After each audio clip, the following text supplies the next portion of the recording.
Hi, I'm Tom, Chief Economist at Barber ABI.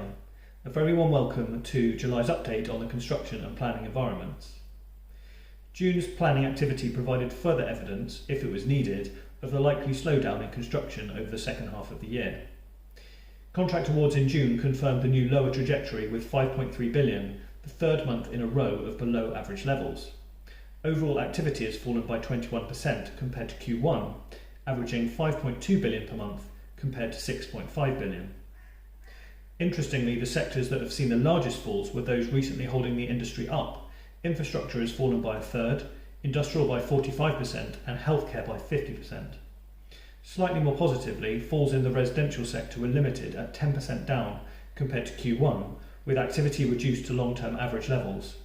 The commercial sector remained relatively positive and the education sector stayed higher than it has been recently. Elsewhere, it was another pretty rough month across the earlier planning stages. We saw a bit of a rebound for planning approvals in June, back to 8.4 billion, around the long-term average, but it wasn't enough to save Q2's result, which was just 8.6 billion per month.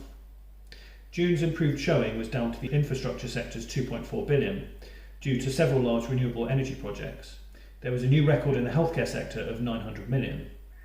Also, the commercially sensitive sectors stayed very weak, with the residential sector suffering its worst quarter since 2016.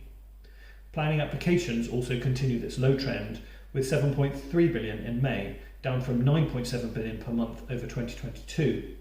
Only the commercial and education sectors were at or above the long-run average level. We've now had seriously low applications activity for 3 out of the last 4 months.